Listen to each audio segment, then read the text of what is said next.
Okay, so welcome. Thank you for joining us. This webinar is brought to you by the Quids Professional Network, and it is entitled "The New Normal: Maximising Impact Through Digital Comms." So my name is Lisa. I know a fair few of you on the call, but for those of you who don't know me, I'm the Head of Business Development at Clean Slate Training and Employment, home to Quids In. We are a not-for-profit community interest company, and we support people on low incomes across the UK with money guidance, employment support, and digital skills. Jeff will explain this in a little bit more detail, but in a nutshell, we do this through one-to-one support, through group workshops, and through Quids In magazines, guides, and e-newsletters. The Quids Professional Network, of which I think most of you are a member already, is dedicated to ending hardship and poverty across the UK by uniting professionals who share this mission. If you're not already a member, you will have the opportunity to sign up at the end. And also details will be in follow-up communications. So, welcome to the event. Before we start, could please everyone turn off their mics except for the speakers. Jeff will be leading the webinar, and he'll be joined by Laura Kilby from the University of the West of Scotland and Madeline, who's the Quids In Communications Lead. There will be time for Q&As at the end before bringing the webinar to a close. For Q&As, please use the chat function, but there will also be opportunities to put your hand up and ask the question in person as well. And we will be posting in the chat a feedback form. So please, could you fill that out before you head off, even if you head off earlier, please, that we can just better understand what works best and what you'd like to see from future events. So let's begin. I'd like to hand over to Jeff Mitchell, who is the founder and managing director of Clean Slate and Quids In. So over to Jeff. Thanks, Lisa. Welcome, everyone. Good to see you here. Just going to set up the presentation and I will disappear from my video. Hold on a sec.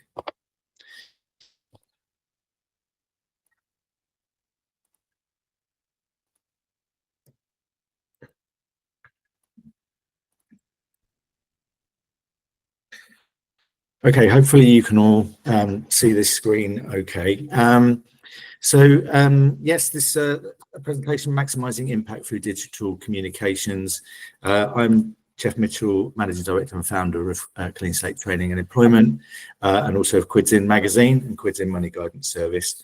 Previously, I was Managing Director at The Big Issue, which I always drop in because people might find it strange that we've got so much publishing activity on one side and so much social activity on the other. And I think that kind of gives a kind of bit of background to me and my interests in social change. So the idea is to it's going to be a bit of a whistle-stop run through an overview of how we who have social purpose can do more, engage better, and make a bigger difference by using digital comms and technology. So through this presentation, I'll be introducing Clean Slate and Quids In a bit more detail, really just to give you context about who we are and how we know what we're learning, and I'm going to use a sort of live case study of one of our services and how we're planning to bring digital communications into that to improve its social impact. But it really is just an example to give a taster of what all social purpose organisations could be doing. Going to be looking at the tech that is at our fingertips already in various states of readiness for our purpose, but generally speaking, accessibility tools, AI, and automation opportunities, and then looking at how they can actually increase our ability to engage people in hardship and improve the impact of our work on their lives.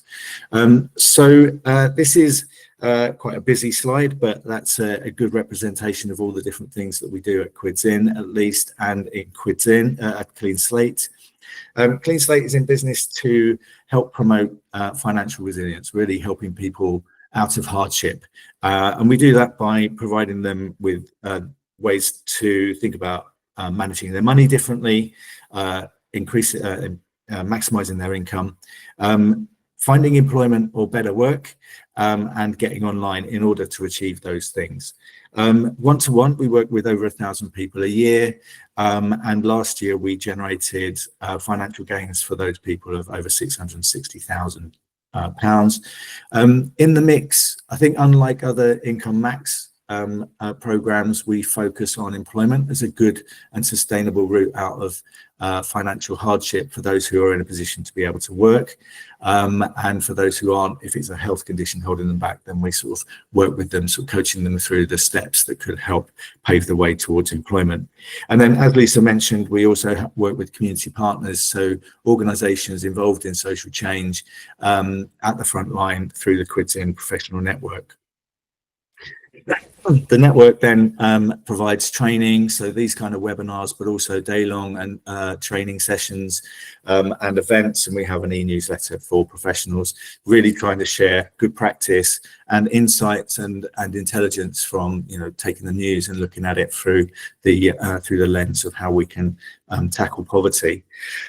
As I mentioned, we've got one-to-one services. They're both in person at drop-ins in London and the west of England at the moment, and we have a virtual service, so working with landlords and DWP, for example, taking referrals and working with people by phone and online.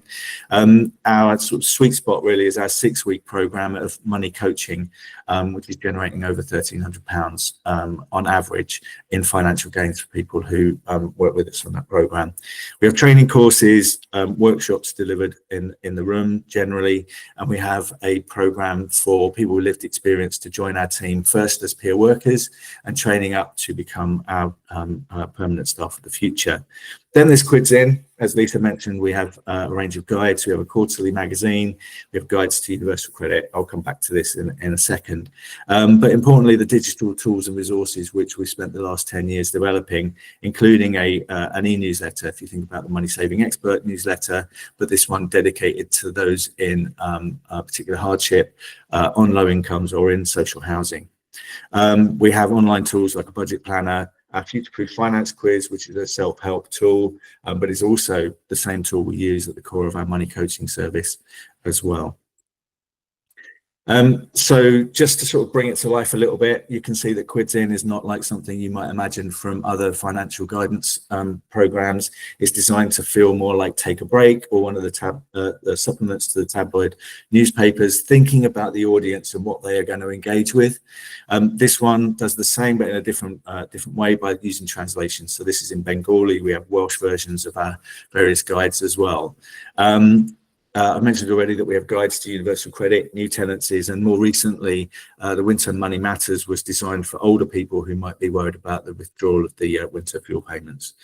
And then there's the email service as well, and that's something that's kind of central to this presentation, really, which is about how we can use automation and really start to monitor engagement and record and report impact as well. So using the digital tools, but it really just started with the email service that we have.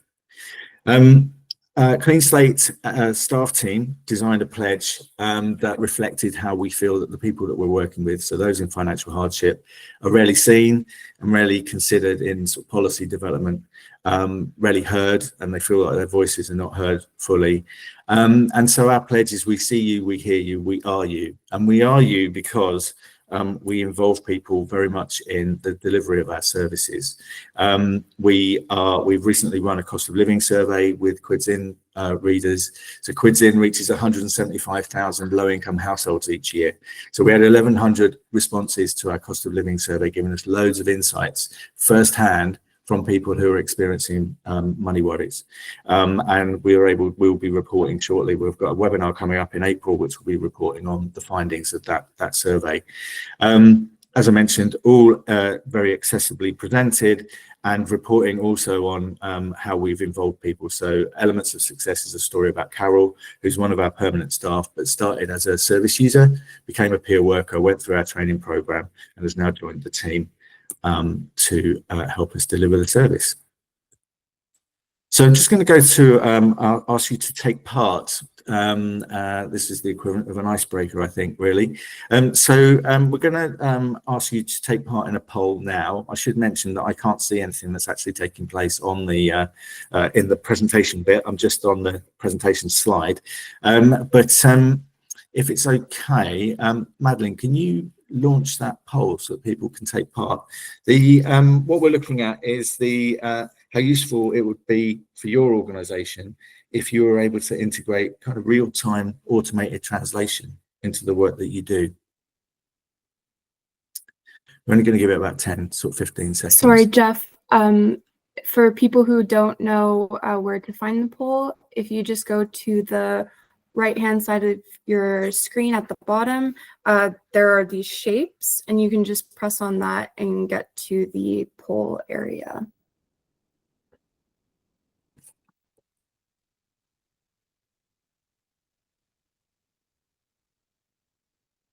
It's under activities. Has everyone found it?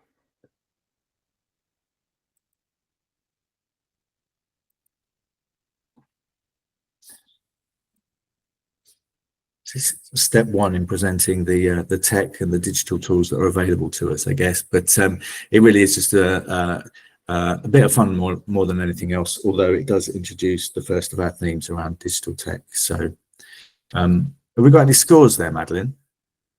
Yeah.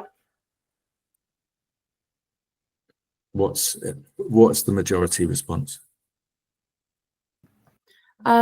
We have 0 votes for not useful, 1 vote for somewhat useful, 11 votes for very useful, and then 2 votes for haven't thought about it. So most people would find it very useful. Yeah, there were different kinds of organizations on this call as well. So, you know, it's that's completely understandable. But yeah, I'm not surprised that a lot of people would consider it useful if they're not using it already, of course. So one of the things that we've been exploring is what we can do within the realm of sort of video calls, really. If you go to the closed caption box at the bottom of your screen and click on that, you should then see it should pop up that you've got meeting language on the left-hand side of your screen. If you use that drop-down box to select any other language other than English, you should see that Google in real time is not only transcribing what I'm saying, but translating what I'm saying. And some languages work better than others. What you can see is that this is I think I would describe it best as the start of a real-time translation opportunity. That if you haven't seen that before, starts to open our minds up to how things can develop in terms of service delivery. So I thought that'd be an interesting thing for you to have a look at. It can get a bit distracting. It's interesting to check out, but if you want to close it again, you just click the closed captions, so the CC in a box at the bottom of the screen. So that's the first message, really, from my point of view. Translation is really a proxy for accessibility tools. There are other tools that can cater for people with sensory impairments or neurodivergence. But if we're not able to use the right language, we're not able to engage people. And if we're not able to engage them, we can't create social impact, and we can't make sure that we're really fully improving people's lives as much as we'd like to. And the principles of that apply as much in real life as they do online. But online and using digital tools, there are opportunities that weren't there before. At this stage, and you'll be pleased to know that I'm not intending to be the only voice you hear for an hour or so, but I want to bring in Madeline to describe some of the work that she does as comms lead within the Quidzin team. Madeline, can I just ask you to introduce yourself? Yeah, of course. So hello, everyone. I'm Madeline. I originally come from Canada, and I moved to the UK around 1.5 years ago, and I started working for Clean Slate, first doing some freelance and then joining them as their communications lead. I had some communications experience before working for an NGO, and my academic background is in social policy, but I was very new to the world of digital publishing, so I learned a lot on the job. And kind of a typical week for me would be doing a combination of digital publishing for our readers club and our professional audience. So newsletters, articles, managing the website, as well as creating marketing materials, designs, managing social media and PR, and basically anything that falls into the bracket of marketing and communications. Yeah, that's great. Obviously, in terms of what we do, working in partnership with primarily social landlords and authorities at the moment, but also with support agencies, it's easy to describe how we circulate. For instance, Quids In magazine, it slips inside the tenant newsletter and it gets sent out by post. But it's more difficult and probably more innovative, I suppose, the work that we're doing with the Quids In Readers Club, so our e-newsletter service that is targeting people on lower incomes. Can you just describe how that works for us? Yeah, so we send our Readers Club newsletter with 6 articles out every month. And our partnerships with now currently housing providers work by licensing that Readers Club to them. And what they do is they send that same newsletter to their tenants. So there's no sharing of personal data. We just send them the newsletter. And so we don't have that access to their data, ensuring that it's GDPR compliant. And since the financial guidance aligns with their core missions, the tenants can receive it as legitimate interest. And we also find that an opt-in by default model is the best method to engage with people. Another thing is that we're a trusted intermediary. So for example, like Islington Council sending out information about pension credit might have an Age UK logo at the top.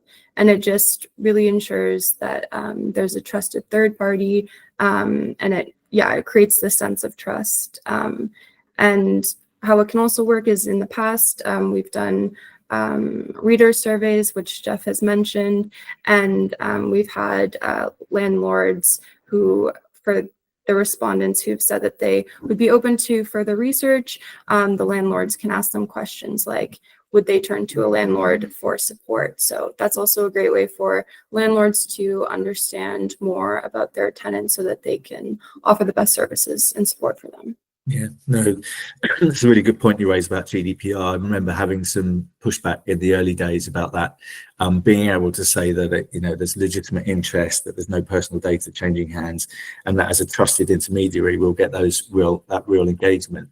Really won over. I remember a meeting with a risk manager, and she became a real champion for what we were doing by the end, which was great. But it was because we were able to show that we knew how the compliance requirements would work.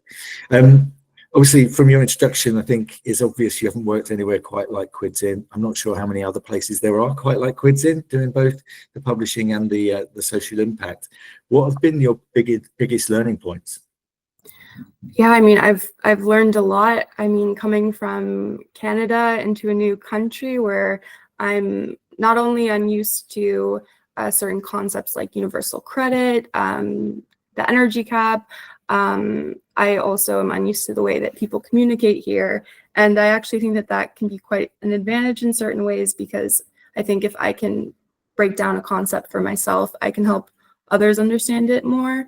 But I'm not only new to publishing, but I'm new to the way that Quids In communicates. I mean, I joke with Jeff that it's easier for me to write 1,000 words for a professional audience than it is to write a 300-word article for the Readers Club, because the way that we communicate in the Readers Club is meant to be very warm and accessible and easy to understand. It's written in a tabloid style so that it's similar to what our readers would have already been consuming. And there are certain kind of guidelines that we have in place to make sure that it's as accessible as possible. So we change our language to use simple words that people who may speak English as a second language can understand, or who may have lower literacy levels. And it's really important that they're accessing information that isn't usually tailored to them. I mean, when I'm reading articles about universal credit, even though I have a background in research, I don't know what a lot of what's trying to be said to me. And so it can be helpful just to break it down. And we have certain guidelines like no more than 4 syllables, sentences trying not to be longer than 20 words, short paragraphs in articles that are 300, 500 words. And then we also try to use language that's seen in tabloid style magazines. We may use words like shocking or whopping, which is a new one for me as a Canadian. And we're not trying to over sensationalize, but we want to create a sense of familiarity so that people can digest content in a way that they're used to, because the news often isn't written for people on low incomes. So it's about finding ways to take that information that they need to hear and tell it to them in a way that resonates with them. Yeah. Yeah. And it's not just how, it's not just how you write it, but also present it. I mean, we use images that are inclusive to reflect our audience. We use interesting headlines to hook our readers without misleading them, a really warm style, and not assuming that people know everything, just really breaking it down so anyone can understand. Yeah. Sure. No, that's good. That's great. To what extent is everything about engagement? Because all of that is about, how we create rapport, even remotely through a magazine or through email service. How much is about engagement, and how do we measure it? I think it really depends on the type of engagement and your goals. For example, with a newsletter, if your goal is to reach as many people as possible, of course, engagement in the form of open rates is super important. But at Quidsin, I think our main goal is impact. And there's a lot of assumptions that are made when you're looking at analytics and say MailChimp or Google Analytics, which is why it's important to have reader surveys, but you still can make a decent amount of assumptions by following the user journey, for example. So you can assume that if people click on the article, if they're clicking on external links that we have in an article, if they're spending a lot of time on our website, it's really seeing like the user journey and how they're interacting. So it's good to focus on a different variety of metrics, and they can also signal what you should modify. For example, we found that we get higher open rates when we include financial gains in the subject line. We also track what types of articles do the best. We personally find that articles about bills, about energy, they always get the highest click rates. So that can also show you what your audience is wanting to know the most about. And industry standards can be a good benchmark, but I always think it's good to kind of compare to your own performance. And that just helps you adapt to your messaging ideas, time spent, subject, all of that. Yeah. And also when you put, if there's a headline with a pound sign in it, Yes. And a price on it, then it tends to get noticed, doesn't it? I put this graphic up that Madeline and I worked up to sort of explain some of the ways about understanding or creating expectations about the reach that we have, because sometimes understanding what good looks like, Madeline mentioned industry standards, a 25% open rate on an email campaign is pretty good. We tend to achieve 25-30% open rates, but it varies very much, which is where the analysis comes in.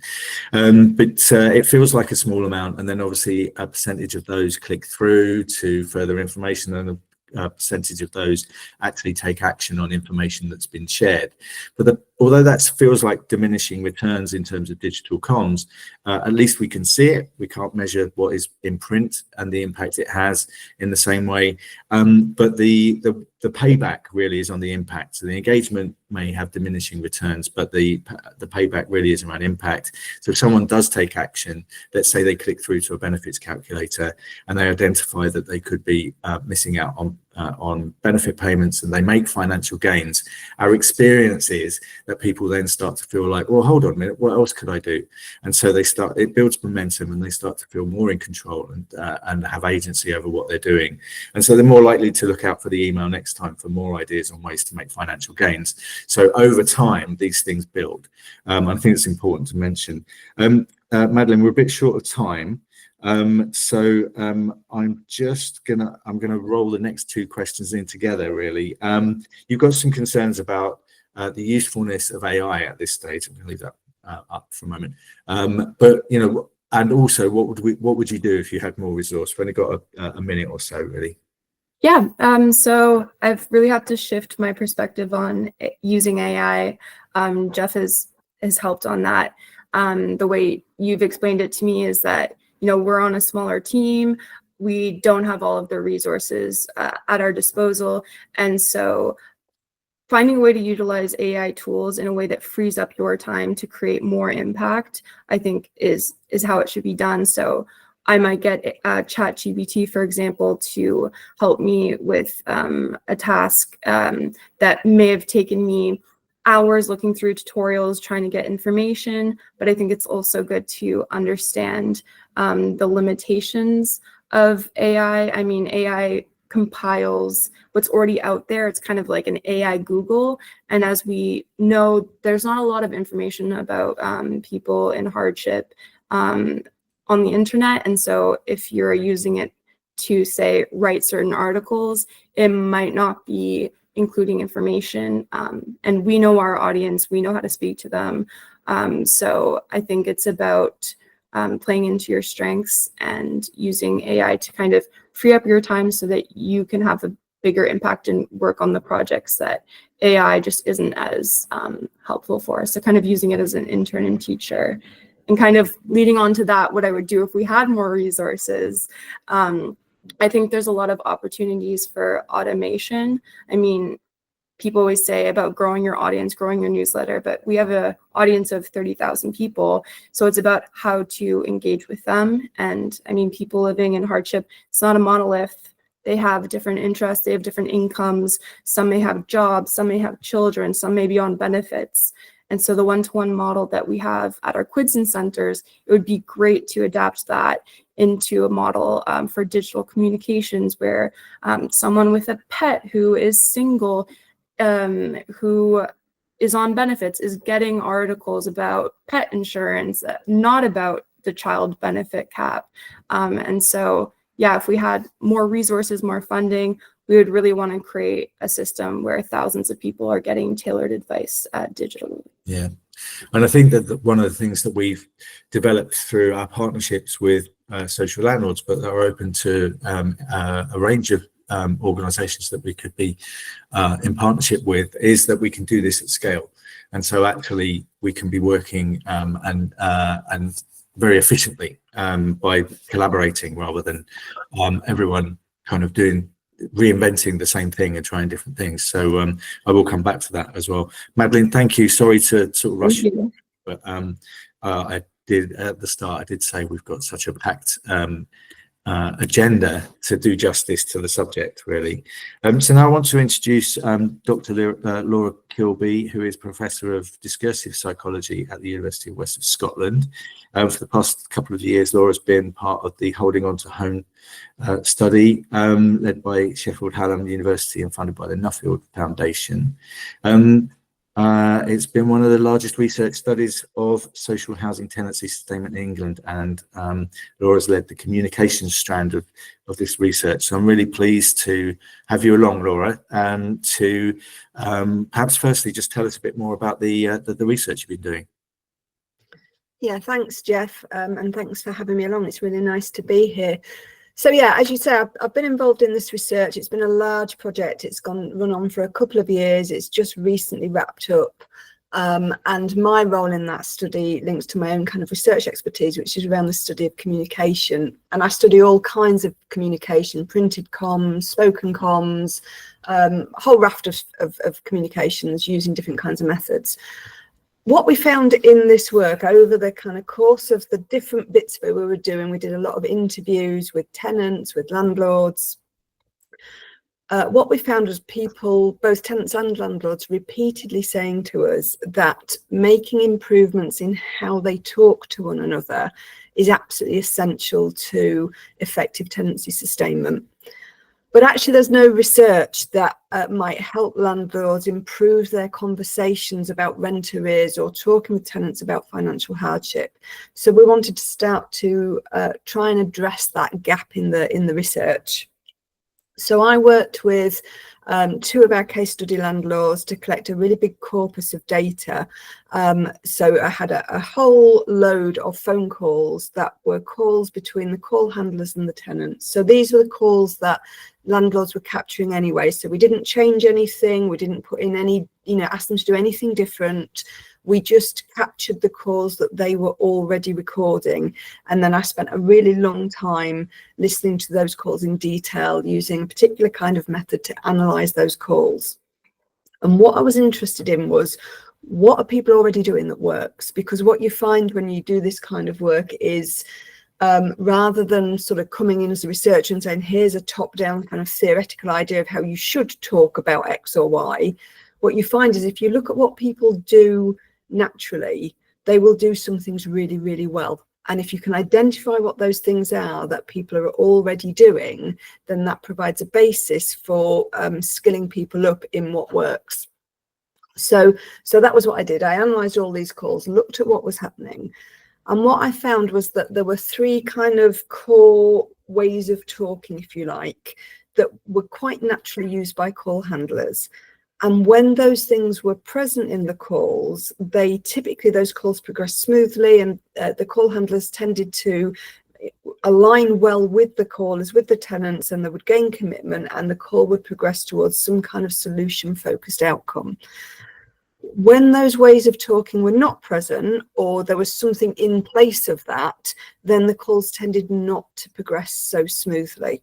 So to kind of make that a bit more specific of the three different things, the first thing that I found in terms of ways of talking was that call handlers sometimes would do something which I would talk about as shouldering the burden. And when they did that, the calls tended to progress quite smoothly. The opposite of that was that sometimes call handlers would construct burdens. So they would almost put obstacles in the place of that call progressing smoothly. When that happened, as you can imagine, the calls did not progress so well. The second thing that either was or wasn't present was that call handlers would sort of sit in the problem space with tenants. And that's really variable, and I can sort of expand on that a bit more. But essentially, they would sort of get on the page with tenants around whatever the particular matter or issue was, or they wouldn't. So sometimes we'd see problem avoidance. And when problem avoidance was happening, instead of getting in the problem space, the calls didn't progress as smoothly. And then the final thing was around, how do you support tenants around moving towards a solution? And either call handlers did that in a really, what I would talk about as a non-directive way, which progressed really smoothly, or they would do what I would describe as doing to the tenants, a very directive approach to, this is what you need to do. And when that was present, things progressed less smoothly. So those are the kind of three broad areas of findings. And then we took that, turned that into really, accessible ways of translating it as recommendations that we hope then can be translated back into the way that the call handlers are supported and trained within their organisations to talk with tenants around rent arrears and financial hardship. And that, in a nutshell, Jeff, is what we did. That is, thanks. I just find it so interesting, and it resonates so much with, especially our one-to-one work, because you're talking about one-to-one contact there from landlords and with landlords and tenants, but also in terms of the way, it does speak to the communications work that we do, the information sharing that we do with Quids In, especially where we're talking about we're talking about, if we're in this situation, perhaps we could do this. So trying to, excuse the pun, be on the same page, as you said. And from what you've heard, does it sound like the approach we're taking within Quids In for creating that rapport is along the right lines, and especially where we're working with landlords in particular, to help them establish those relationships with tenants? Yeah, I was really listening closely to what Madeline was talking around, the sort of attention to language and what kind of language you use. And it is so important. And, I'm always, I sit here as an academic, and I am absolutely struck, and always have been, by the absolute barrier, the elitism of academic language, and the way that's completely exclusionary. And that's exclusionary to you know, huge section of the population. And even if I go to another area of academic work and try and read a journal article, I'm reading something that makes no sense to me. So it's not about, you know, often when we think about language, it's not simply about, say, somebody's educational level that we might think, well, without a certain educational level. It's really not that. It's much more about the ways that language can almost make itself invisible. It can be intentionally obscuring of what it's actually trying to communicate, and that can be quite an intentional ploy. But sometimes we do it without thinking, just because it's the language we use all the time. So really stepping back and thinking, what is the language that is appropriate in this space? And we do that, again, in the work I do. We all do that really naturally. So we're having a conversation today and we're talking in certain ways. We'll go home and we might relay some of what we've talked about here, and we'll slightly adapt how we relay it for the audience we're talking to. So we're really good as natural communicators at adapting our language. We don't do it quite as well often in spoken, printed communications. And what you're talking about is that you pay real attention to that, and I think that is really encouraging to hear. The other thing that I suppose I'd just like to mention is one of the things that the big Holding On to Home study found was that rent arrears in and of themselves are a really poor indicator of problems, that financial hardship that tenants might be experiencing. So it was a really large survey. 9% of those respondents were actually in arrears, but 70% were finding it difficult to pay their rent when you looked across a range of measures. So things like they weren't able to heat their home effectively because of the financial implications of that, or perhaps they were selling items in order to be able to pay their rent. That big percentage of people who are not necessarily ticking the box of they're in rent arrears tend to be quite invisible. So I think the kinds of work that you're doing at Quids In provides that kind of entry point and that bridge to that big percentage of people who might not yet be on the radar of their rent officer because they're paying their rent, but actually they're only just a step away from not being able to pay it. And even if they are paying it, that's not acceptable, that we've got people who can't afford to heat their homes. So I think that speaking to people who are in that kind of space is also really key, and my sense is that that is a big part of the work you're doing. Mm. Yeah, absolutely. I think the fact that rent arrears are the tip of the iceberg. I think there's some other research, or maybe it's stuff that we found anecdotally, is that people fall behind with their bills before they fall behind with rent. Yeah. But then they're also falling behind or going without in other ways before they fall behind with the bills, with their bills. So when we do reach people early on, we can either communicate with them and help them to kind of slow down that road and their travel down that road. But if we're talking to them one-to-one, we can actually start to see the red flags really early on. We're talking to one local authority about homelessness prevention, and that's another step on from even the tip of the iceberg that is rent arrears. But we're talking about early intervention. But when we do engage people, we achieve that rapport. Once they're willing to tell you about their money, they'll tell you everything, and suddenly we get all of the flags that are going to come up at some point in the next 6 months come up straight away, and we're suddenly dealing with all those things. But in order to create that rapport, we are trying to, we're showing empathy and warmth, and we're trying to do that through our communications piece as well, even in a digital form, which seems like the most sterile and cold way to do it, but trying to use the right language and the right channels. Are we going down the right road? Yeah, I mean, I think certainly what we see in the research is that in the appropriate place, empathy is really, really key. But I think what the research points to is something a bit broader than say just empathy, which is it's about authenticity, actually. And empathy is in the wrong place. We all know when we've been on the receiving end of it, you sense it straight away. Your hackles are up immediately because it lacks authenticity. So I think that authenticity within communications is really key. And now in spoken communications, that really starts from really effective listening, so that you can actually hear what space somebody is in order to have an authentic engagement with them. I think that, looking at your presentation and the kind of 3 points of your pledge that you had really struck me. And the fact that you are building into your team people with lived experience, I think is absolutely key, and people who've got really good knowledge of working in the sector and working in these spaces, because that's where your authenticity builds from. Is, you know, a big part of what you're doing, and what I think anybody working in this space is doing, is wanting to see people's financial circumstances change. So it's not about, well, you know, if you're not currently experiencing the same financial hardship as somebody else, then you won't have a grasp of what they're doing. It might be that you're in a different position, and part of what you're able to do is help them see how that changed for you. But you're coming from a place of having an authentic understanding, or authentically being able to say, I've never been in the position you're in quite there, and that sounds really difficult, you know. So rather than sort of assuming you do know, it's fine to say, look, I don't know that. I'm fortunate enough, I've never experienced quite what you're saying, but help me understand. Yeah. So that's also authenticity. So I think that is key. Yeah, no, I really agree with you, and that's something that, you know, I think you mentioned, but you know, AI is going to struggle to do that. That lack of humanity, is going to take it a long time to learn, and it is learning. And I think Madeline also mentioned as well as that, you know, AI aggregates what's already on, what's already out there, and it's not so much. There's not much about people in financial hardship, as there's not as much about them as the lives of people with disposable incomes, because that has driven the growth of most of the web space.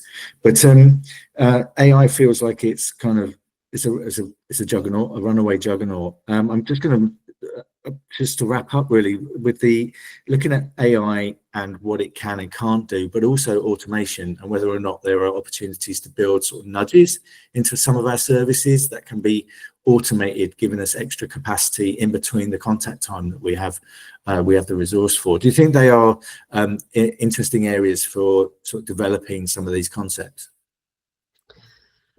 Yeah, it's an interesting area for sure. And, you know, the kind of application of nudge techniques within communications obviously is something that has been used across all different sectors.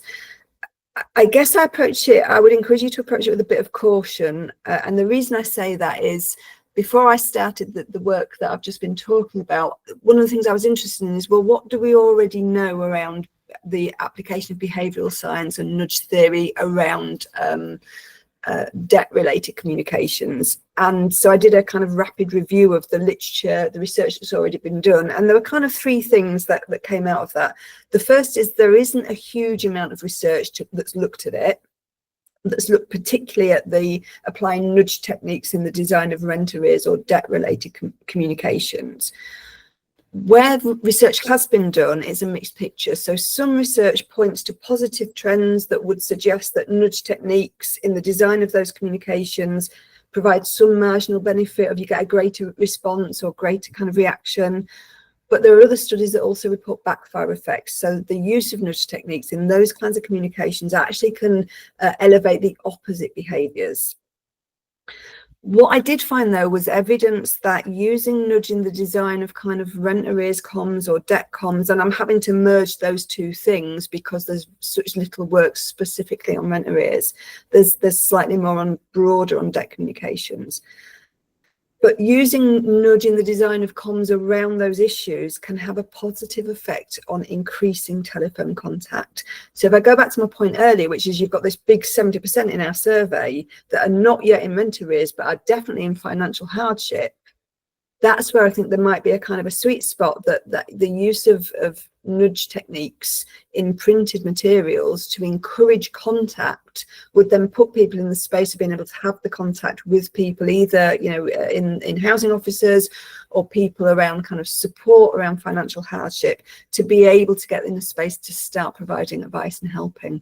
So I'm cautious about, based on the research that's there, I'm cautious about quite how it works. And the reason I think that it's maybe not as clear as it might be in other areas, so say like there's lots of nudge technique used around health communication, is that what we do know around financial hardship, but particularly debt and rent arrears, is there's a whole load of poverty stigma associated with being in debt.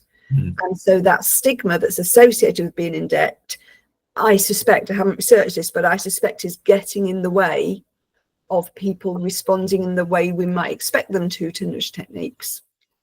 Yeah, does that make sense? it makes total sense, and it really aligns with our experience at Clean Slate as well. That the you know, people's day-to-day lives and priorities are so different to what policymakers, service providers, landlords imagine, because they're you know, 99% focused on their next meal, getting the family fed, and you know, and thinking about where the rent payment's going to come from, and all of these things do.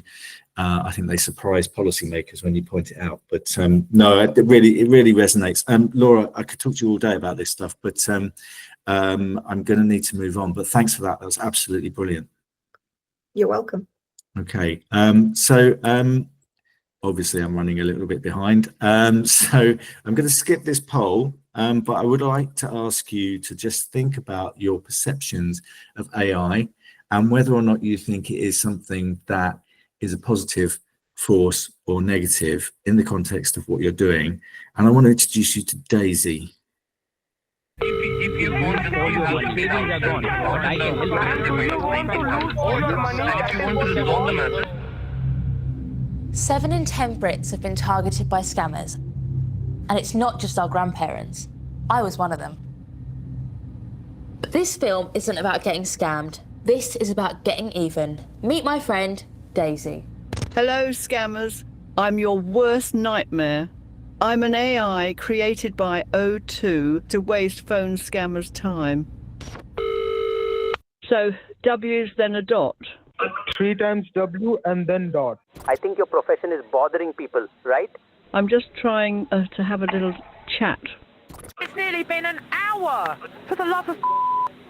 Gosh, how time flies. It's showing me a picture of my cat, Fluffy. It's showing you a picture of your cat, Fluffy. Stop calling me dear, you stupid... Got it, dear. Because while they're busy talking to me, they can't be scamming you. And let's face it, dear, I've got all the time in the world. So whilst you're out enjoying life, Daisy and O2 are here fighting scammers, taking calls and wasting hundreds and hundreds of hours of scammers' time. If you want to help Daisy and O2 ruin a scammer's day, you can report scam numbers to 7726. Because you can't do it all on your own, can you, Daisy? Who says I am, love? Speak soon, scammers.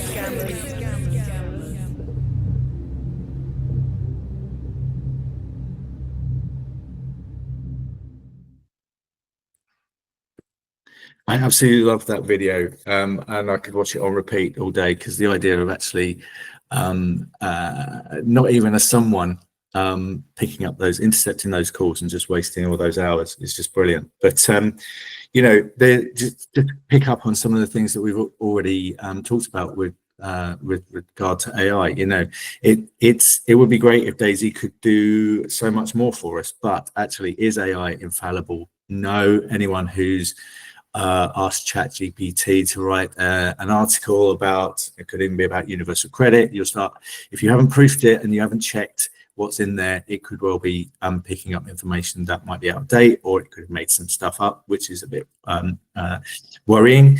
Can it be warm or empathetic? Well, potentially, but maybe not yet, and not reliably.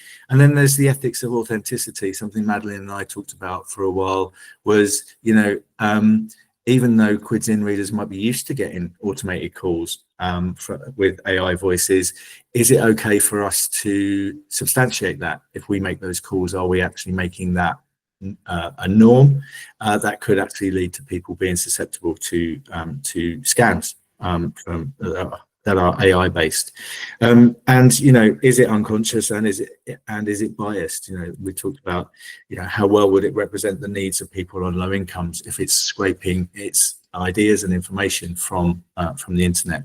And all of those things are about building a relationship of trust, and without that you can't have engagement, and you certainly can't have warmth and empathy if the person we're talking to is not trusting what we're saying. But on the other hand, AI does have infinite capacity. Imagine a Daisy chatbot that could relate and respond reliably and as eloquently as she did in that video, but to the needs of people who are looking for financial guidance, or answers to questions, or even 10,000 money coaches, all with the name Daisy. I'm not talking about putting people out of work, but I am talking about being able to have sort of unbridled capacity to work with, the 20 million people who are either in debt crisis or facing it. I'm going to quickly whiz through this live case study and start to give an example of how we could start integrating digital comms into services, into more traditional services. So this is really an outline of what we do within the Quids in Money Guidance service. It's a sort of 2, 6 or 12-week money coaching program. We make initial contact by phone. Somebody could drop into one of our walk-in spaces, or they could be referred by a landlord or DWP. We then take them through 25 questions, which really is a triage of people's financial resilience, using key indicators about where people are at with their sort of habits and their attitudes and the facilities they have in place to manage their money. It generates, the process is automated. It generates a score and it generates an action plan, which is shared with the money coach and with the individual that's taking part, and it's sent to them by email. And then over a period of weeks, our money coaches then take them through the next steps. And the idea is really to turn each question that they said, no, I don't do that, or I don't have that in place, into a yes. And then we can see the impact that has over time, because they take what is presented to them as a quiz, they take that at the end of the of a 3-month period, as well as an impact survey, and we're able to sort of measure the impact the service has had. This is very, you won't be able to read this, but these are the 25 questions, and the great thing was that we were able to show that the majority of those before and after indicators shows that the service was having an impact.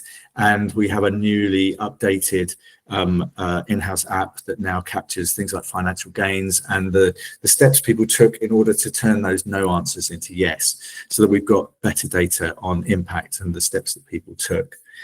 The ideas that we're now currently exploring, and this is again about the sort of unique integration of something that's on one part is publishing and information sharing service, and the other part is money guidance and coaching, is, well, how can we start adding to that process of contact and connection? Could Daisy be making the original, the call to someone to set up an appointment? We could be using things that are now very commonplace for those of us using any kind of booking service, or even reserving a table in a restaurant, where you get a notification to remind you that you have this booking, and even with restaurant bookings, for example, to say, well, you can cancel by pressing 1. So that kind of automation doesn't require a person to send a text. It can be set up as soon as someone has actually reserved a table. You will all have received an email this morning from Eventbrite reminding you that this event was taking place and how to join. These are things that doctor surgeries are doing, for example, and blood donor services are reminding people repeatedly that they have an appointment in order to reduce the number of no-shows, and also for those who might forget, to make sure that they are able to use those services. Then there's things like Duolingo. So, can we use push notifications using these are more like nudges, and but it's gamified as well. So, and there's I didn't manage to get hold of one because I'm too on it with Duolingo, but you get some passive aggressive nudges from friends as well, which are kind of designed to remind people to do their day's lesson and things. And then it spins off into other things that people can do to sort of develop their learning. Well, the money coaching and the money information service that we're sharing are all linked to information on how you can do a benefits check, use a budget planner, find out more information about how universal credit works. These things can be built into an automated service in between those very human one-to-one contacts that we have throughout our service. And again, could Daisy be doing the follow-up calls? Can she be checking in with people who perhaps haven't attended a session? And can we gamify it? And can we provide rewards for people who have progressed through the program? And to what extent does this need to be about a bolt on to the money coaching service? Could it be done?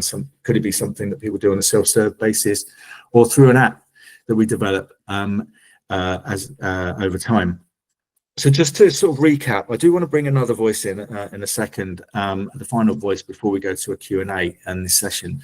But just to recap, we've looked at automation, how it can help us build capacity, how it can increase the likely impact, even if it's about being able to do things more frequently so that we pick up more people and encourage them to take more steps. There's caution around AI and that sort of automation.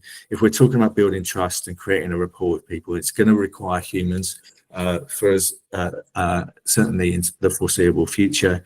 But in terms of accessibility, there are tools available to us that can ensure that we're speaking the right language.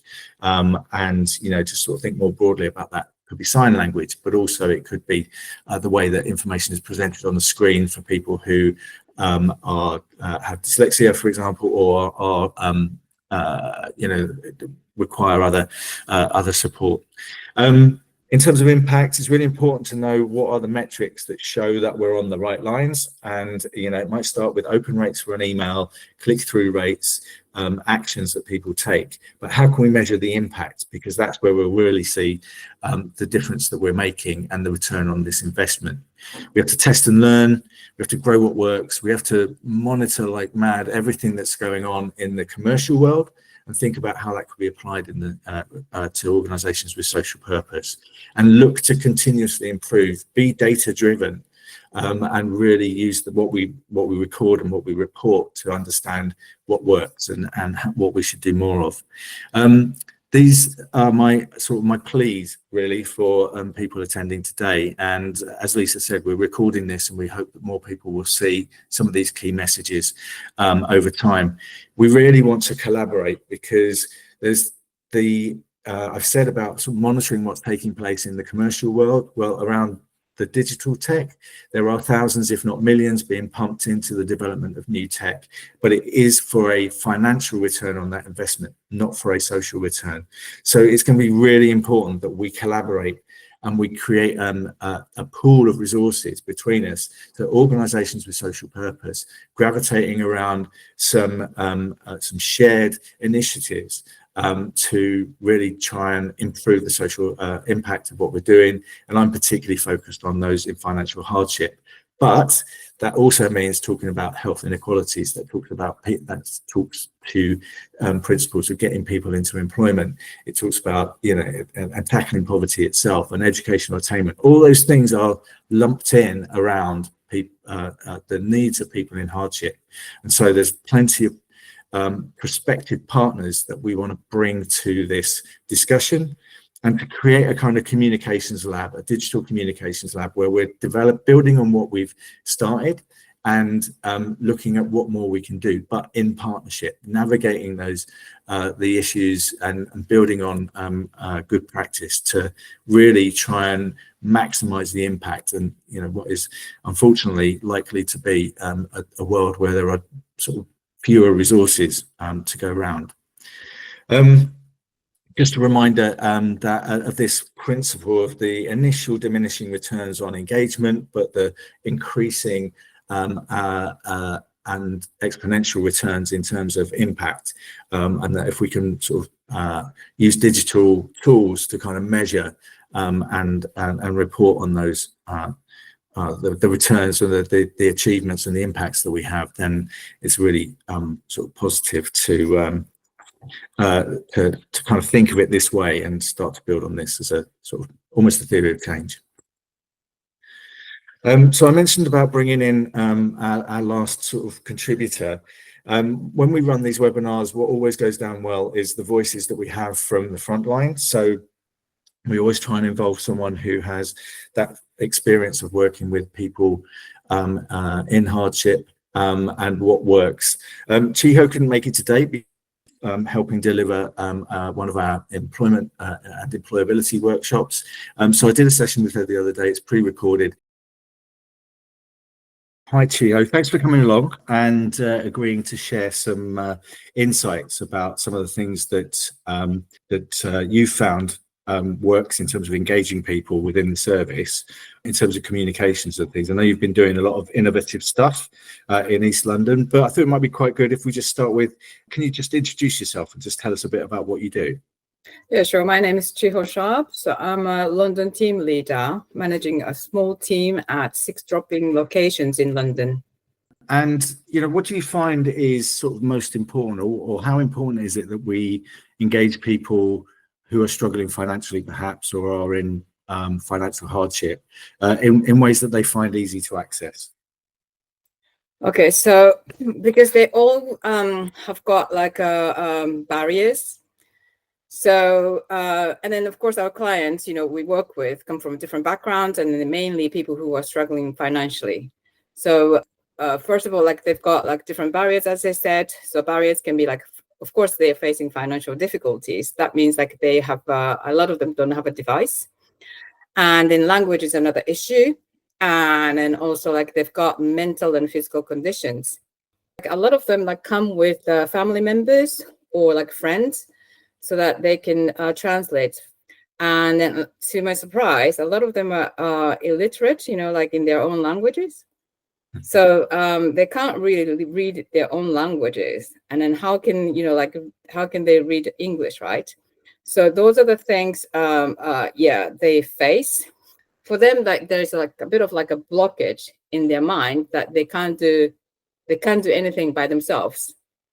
So those are the people we work with, you see. And then also they've got a mobile device that they are able to do a lot of things, on mobile phone, but they don't because they don't know how to, and then they are reluctant to ask. And then also like they can also ask their children. Yeah, that makes a lot of sense. There's something I've experienced as well. I remember running a training session in one of the schools in East London and talking to a group of mums who are all Bengali speakers. And I was trying to explain some things around, I think it was around benefits. And they were talking about how they get their kids to help when they can. But in the end, I just showed them the Google Translate facility online and showed them how to translate whole web pages. So we went to the government page on Universal Credit and I dropped it into the Google Translate thing and it translated the whole page. And I said, how does that read? AI is a work in progress, or the AI used for Google Translate is a work in progress, but how is it? And they said, actually, it's not perfect and it's a bit funny, but it's easier for us to read than in English. So they were able to understand much more about how the system worked. But they did also point out that not everyone can read it. So until the functionality includes a very coherent spoken option as well, it's still going to sort of fall behind. Do you think once those real-time translation tools are properly up and running and they're reliable, that they would have a really important place in service delivery? Oh yes, definitely. Like first of all, like it's okay to use Google Translate, to translate websites, but even after that, they have difficulty understanding what's written.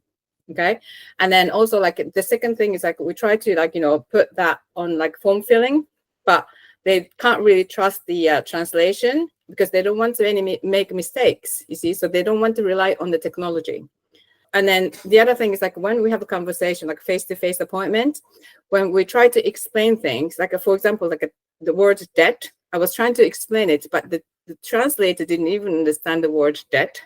We put in the Google Translate, and then it brought back like a funny word, and they all started laughing. But I don't know why, but they couldn't tell me why they were laughing. I don't know if it was accurate or not, but they vaguely understood what I meant. But there is a bit of like a lost in translation thing going on still with AI. And that will always be the risk. I mean, even in English, it drives me crazy that the word credit actually means debt. When the banks talk about offering credit, they're selling debt. Yeah. So even the words in English have the opposite meaning. How any translation device will be able to get that across as well. But yes, no, that's that makes a lot of sense. But I think it does feel like the direction of travel is good, but we're not there yet with translation. Exactly. So the best thing is like a chatbot that is really advanced one that they can talk to us like a face-to-face, as if they were as close as to human. You see, I think that was, and then we can change languages as well. Yeah, no, absolutely. Well, something we want to explore more. And one of the things that you have been doing really well is using WhatsApp. What have you done to make use of that platform and how has it helped engage people? Okay, so for example, like every time I see like clients, like when I was doing remote service with Stormwater, I always ask clients where they hang out in terms of the social media realm. And then a lot of them were like use like a Facebook, but Clean Slate wasn't really active. But soon after that, I moved into London drop-in centers. So I started doing the same thing. And then they don't really, use social media in East London, but they were so active in WhatsApp. So they were always exchanging emails from WhatsApp, and they were sending us a lot of information through WhatsApp. Well, the most powerful thing in East London is word of mouth. So when I first started the drop-in center, it was very quiet. But because the word got around, people started coming. And then one day we had like 50 people coming to us. And then so when I thought about, like our clients, I thought the WhatsApp community is the best way to do it, because some of the clients came back and saying like, oh, I missed the workshop you shared. And then how come you didn't tell me? So I heard all these voices. I was like, well, this is the key, the WhatsApp community. So I had to ask, like our IT person and then the manager, and then if it's okay, because data, GDPR, and then they're concerned, but they said like it's okay, you can do it because we're not collecting data. We're not sharing their phone numbers if we create community. So it's a very safe place. So now we have got 113 members so far, but I need to add more because people come and it's like, oh, can you add me to the community? People are sharing the information I share with wider communities. So why do I know this? Because people come to our drop-in center and showing me the information I shared on the group. I thought it was very positive. What do you think the potential is for increasing engagement and impact? Because I know one of the things we've been talking about is, we've got Quids In magazine that's generating content all the time. Mm-hmm. And then we're finding that local knowledge of what is working and what is reaching people means that we can start joining the dots between them and sharing sort of news articles with tips and advice and signposting information. Do you think that could help us really increase our impact? Yes, definitely. And then we were trying to network with other organizations who are running workshops, useful workshop in the local area. So if we can share information, we can sort of reach out to a wider group, and then we can help each other. So that's kind of my next goal. And I think it's something we want to scale up across the company as well. Yeah. One of the things that occurred to me is that, when we talk to funders and commissioners, they very often talk about hybrid services, meaning sort of the mix of face-to-face in the room and remote delivered by phone or online. But really, with all this discussion around digital comms, there's the opportunity to build in some other ways to reach people and communicate as well, with those like WhatsApp messages and things, in terms of nudges and prompts and sort of links to things that people can do between your one-to-one sessions. Do you think that's a good direction of travel for us as well? My ideal remote service will be with Google Meet, face-to-face on video. And then in that can do that, we can show them how to access them online, you see, and then form filling and everything. And then we can expand, our service and then quality even much better if they can have access to device. And then if we can have this kind of setting for remote service. It's a whole new world, I think. And I think that obviously in terms of relationships and building trust and rapport, some face-to-face contact works really well for many people.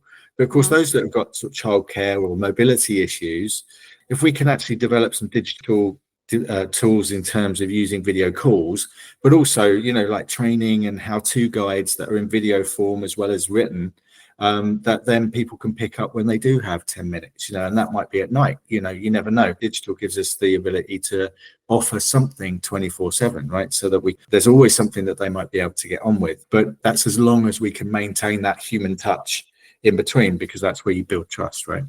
Yes, exactly. So yeah, you said the keyword trust. I think trust is very, very important in this community. I think they came to us for support because we gained the trust from them.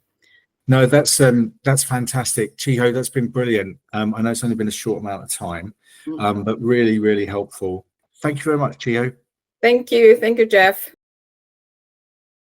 Chiho's one of 3 team leaders that we have in our services team who started as service users. It's absolutely brilliant to have them now in sort of management positions and look into the future. But the insights they bring and their understanding of what people need, you know, it's you just can't argue with the concept that when you've been there, you just know instinctively how to sort of help people better. Anyway, so that brings me to the end of the presentation. We encourage everyone, if you haven't already signed up or you're not already signed up to the Quids in Professional Network, please do join us. You can follow this link. We'll be in touch with as many of you as possible. And just to mention that there is a kind of feedback form as well. But I think the idea now is just to have a short sort of take questions, really. Yeah, amazing. Thank you, Jeff. Thank you, Laura. Thank you, Madeline. That was really, really insightful. I hope everyone found that really useful. I certainly did. So yeah, some questions and answers now. You can either type your questions in the chat function and I'll feed those through, or you can raise your hand and ask the question in person, whichever you prefer.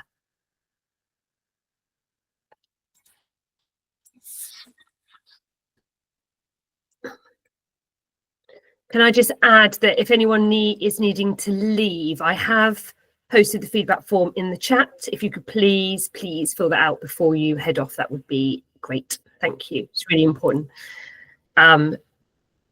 David. Hi, can everyone hear me first of all? I'm having a few issues with the microphone monitor. I'm perfect. Absolutely. Yeah, that was brilliant presentation from everyone. I think the use of the digital tools on the presentation was really interactive, so that was great. It's just a quick query, and I know you said on the e-newsletter Readers Club goes directly to the housing providers, and the housing providers then send it on to tenants. Are you still able to see the data that you talked about, how many tenants read, and then the impact of that? So some of it, Madeline, you might want to come in as well, but some of it we can. So we get a report back from those partners about the numbers they've sent it to, the open rates and the click-through rates. But when we send the material through to them, we include sort of unique links so that we can see that if people arrive on our website. So we then pick it up on our Google Analytics, able to see who arrived from that housing association's newsletter, and it enables us to be able to track the sort of the numbers arriving, so they can see who's clicked through, but we can see who arrived, and also how long they spent on the website, what they then went on to click in, further on from there. Awesome, thanks, Jeff. Yeah, and we can then share, we collate those analytics, the ones that we can see and that the landlords can collect, and then we collate them and then can present those back to the landlord. So we can see exactly how many were sent, how many were opened, how many people click through, and so on. So you can see the journey. So yeah, all of that information can be shared. Awesome. And then yeah, just on Laura's research, I think it's brilliant. Those three things. It's everything we should be doing in a customer service role. And I know Hel's talking about the more person-centered approach, and it's about understanding what people are telling us. So yeah, that was really good to have those different three positives about shouldering the burden, giving people the chance to get on the page with the tenants and move into a solution. I thought that was what we should be doing, but obviously it doesn't always happen. But yeah, I'd be really interested, Jeff, how it works locally with Curo in the interaction, how I can help move that forward. If there's any sort of barriers, or you feel there's any more we can do in the Baines area, because I know Curo have sort of got a monopoly, haven't they, of the social housing market. Yeah, it's an interesting place, Bath, because of that. Yeah, it would be good to pick that up.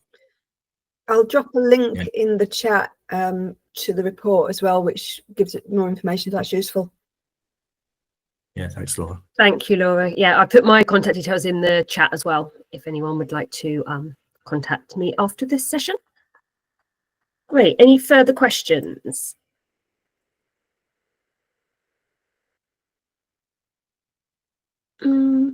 No, as I say, you can write it in the chat or you can put your hand up.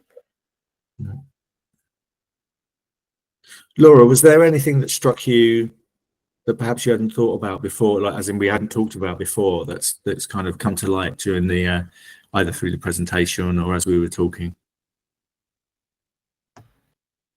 I think just perhaps something, it's not something as we were talking about, something we were talking about the other day, Jeff, in the initial questions we were talking about.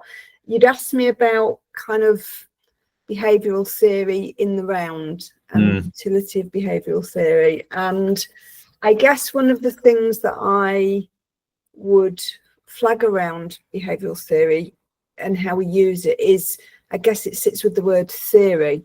So obviously, you know, when we're looking at behavioural theory, we're working with ideas about how things should work if we hold everything else equal. And I guess at its simplest, behavioural theory is the kind of relationship between stimulus and response, you know, and there's lots of theories that are based on that premise. But it's really hard to predict behavioural outcomes without having a very tight set of parameters. And I think like the DAISY example was a great example of how learning tools is immediately factoring in the new parameters with every response they get from the, you know, from the scammer. That's factored in and you get that next response. So that's a kind of active learning stimulus response behavioural tool as it's moving on, which I think perhaps speaks to the future of where that work may go. And it's certainly something that we do need to engage with really closely.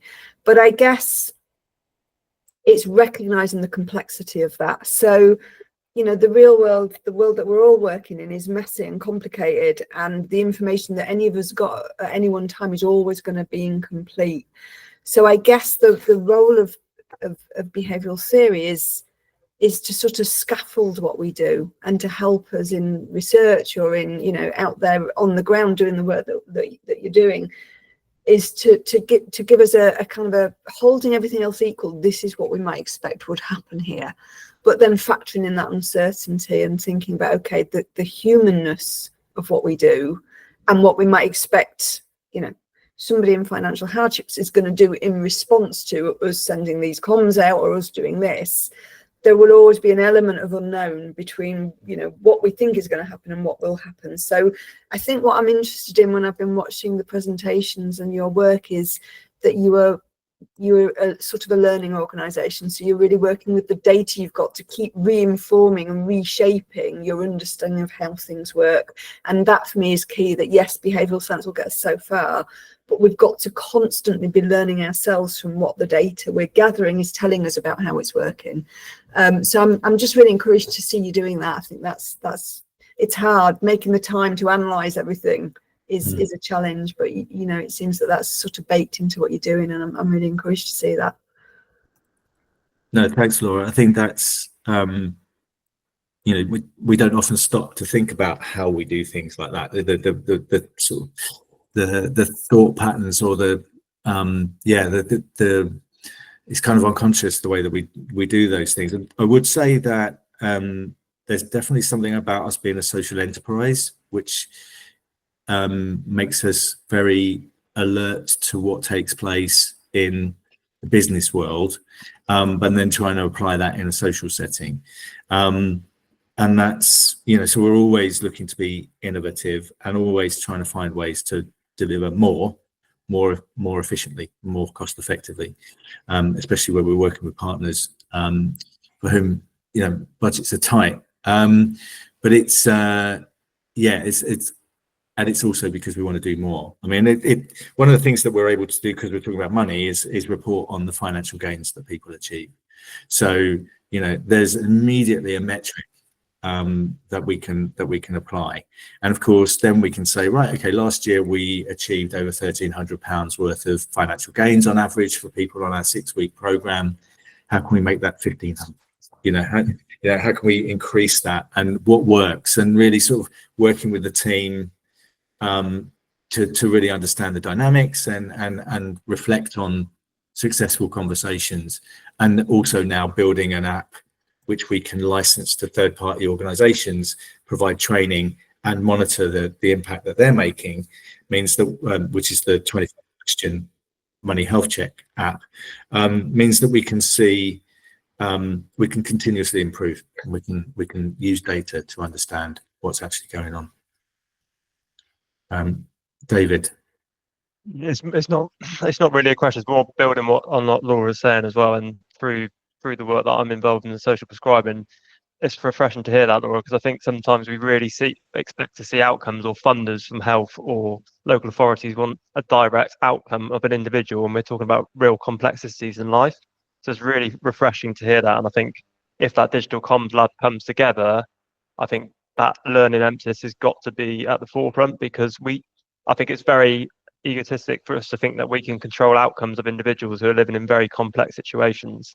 So it's refreshing to hear that from a researcher, that there's got to be that real emphasis on learning, that each interaction that we're having with individual is a time to learn, and we can try and spot key themes from that learning that we're doing, but we should be system stewards of that learning to try and take that forward. But I think we have to have that in place, because if I'm in rent arrears, it's going to be very different to my neighbour who's in rent arrears. It's just, even though we're very close together and maybe have similar personalities, it's just a completely different perspective. No, it's very much where we're coming from. I think that learning side of things, the discussion that we're having that happens to be in Bath as well about homelessness prevention, it's usually homelessness prevention focuses on, I've got an eviction letter, how do we stop you being evicted? But actually, all the new wisdom is work upstream, identify the groups who are at risk, and prevent destitution, which triggers homelessness. And of course, that's, if we're looking at reducing hardship, that's absolutely what we're doing. But who are the partners there? We can say, well, people with mental health issues might be more at risk of becoming homeless, but mental health agencies aren't in the business of preventing homelessness, and homelessness organisations aren't in the business of working with people who aren't homeless yet. So it has to be, but in terms of learning, we have to now come up with a theory of change, which is, these are the red flags and these are the demographics, right? We'll build that into our triage of people's financial situation. We'll identify those who are at higher risk, and we'll try and get those red flags taken down. And we'll try and guide people towards the support that they need and the financial well-being and resilience for the future. But we would have to prove we have prevented someone from becoming homeless. So that learning, I haven't seen any, luckily, I mentioned that I was at the Big Issue. Many of my colleagues were also working at the Big Issue, again, a social enterprise, but working in homelessness. So we've got a lot of the insights, but we've got to create something to test, and then test and learn, test and learn, test and learn. But you've got to take the funders with us. That's a big challenge, So, but it is absolutely the way that we work.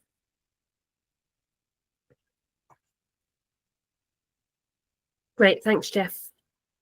We are only a few minutes away from 11:30. Is there any other last minute questions?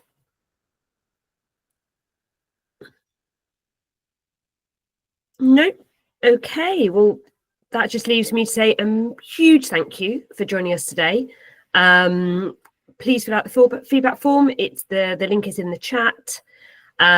Please get in touch if you would like to explore ways we can work together, or find out more about our work. We've got some further events coming up this month. Next Monday and Tuesday, 2 half days of training. It's preparing for universal credit, which is helping frontline staff to support their clients, their tenants, their residents with the move to UC. There's still some spaces available on that. Information is on our website, but we will share that in follow-up communications as well. We've also got another webinar on the 17th of March. That's alongside Money Guiders Wales Network, which is called Empowering Consumers. And then further training at the end of the month, 24th and 25th, again, 2 half days online for frontline staff who are not money guiders, not welfare experts, but giving them the confidence to start a conversation about money with their service users, their clients, or their tenants. So I think that wraps it up. Just on time. So thank you once again. Thank you to our speakers, and we look forward to seeing you again soon. Thanks, everyone. Thank you. Thank you. Bye-bye. Bye. Bye.